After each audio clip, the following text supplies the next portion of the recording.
Merci, Monsieur le ministre. La parole est à Madame Isabelle Le Callennec, pour le groupe Les Républicains. Merci, Monsieur le Président. Ma question s'adresse au ministre de la Défense. La France est en guerre. Vous devriez être à 100% concentré sur l'objectif. Or, depuis vendredi, vous êtes officiellement candidat aux élections régionales en Bretagne.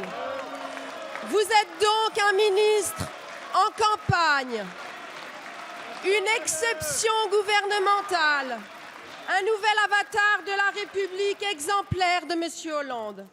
Comme M. Barthelone, vous allez continuer à utiliser les moyens de l'État à des fins de propagande électorale. À l'issue des élections, le président de la République décidera de votre sort. Cette allégeance à celui dont la cote de popularité ne cesse de chuter, y compris en Bretagne, est totalement contraire à la capacité d'affirmation et au courage qui fait la réputation des Bretons. Et puis d'ailleurs, quelle est la raison profonde de votre souhait de briguer une troisième fois la présidence de la région? Une région qui n'a cessé de décliner depuis 11 ans que vous-même et vos amis en avez la responsabilité. Une région qui a d'immenses atouts, mais de solides défis à relever, économiques, sociaux, environnementaux. Une région, et j'ose le dire, que vous avez trahie. Au moment des redécoupages, le 6 mai 2009, vous étiez, selon vos dires, un acharné de la réunification. Le 18 janvier 2014, vous vous prononciez même pour la dissolution des Pays de la Loire. Chacun sait en vérité que vous avez milité pour le statu quo.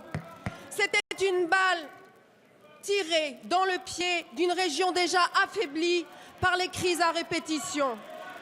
Alors, pourquoi, comme ministre de la Bretagne, n'avez-vous pas défendu l'intérêt supérieur des Bretons? Merci, Madame Le Callennec. La parole est à Monsieur le Premier ministre, Monsieur Manuel Valls.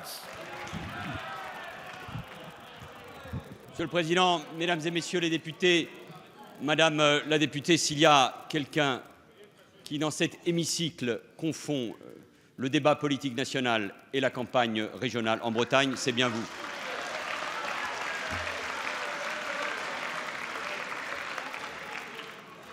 Vous célébrez, vous saluez le ministre de la Défense, Jean-Yves Le Drian.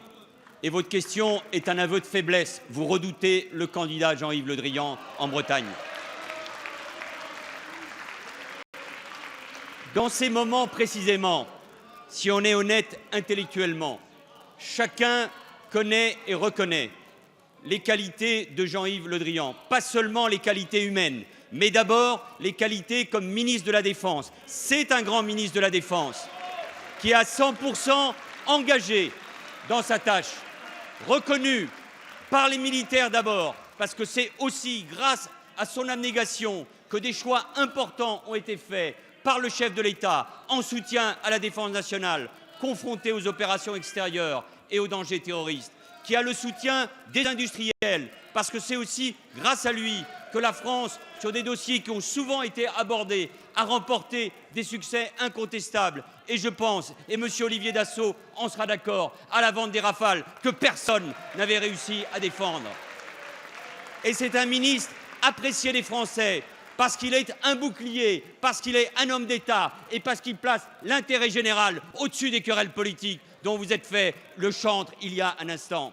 Et puis, comme d'autres, sur ces bancs quand vous étiez au pouvoir, ou aujourd'hui, ici dans cette majorité et au sein du gouvernement, il s'engage, et il s'engage politiquement pour cette majorité et pour la région Bretagne qu'il porte au cœur. Et vous lui reprochez, il est breton, il s'engage dans une campagne, et laissez les Bretons faire le choix librement dans quelques semaines.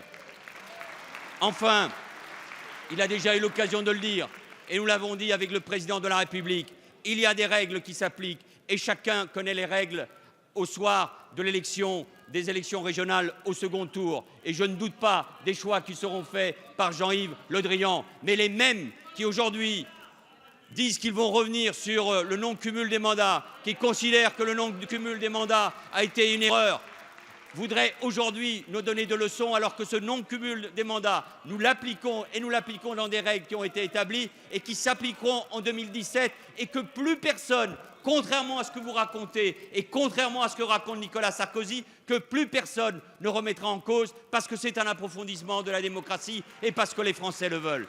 Alors, Madame la députée, cherchez notre querelle, allez sur les questions de fond, parlez de l'avenir de la France ici, parlez de l'avenir de la Bretagne, mais vous trouverez toujours Jean-Yves Le Drian avec son esprit, avec sa vision de la France et de la Bretagne. C'est un homme d'État. Il faut savoir de temps en temps, madame, se mettre à ce niveau. Merci, monsieur le Premier ministre.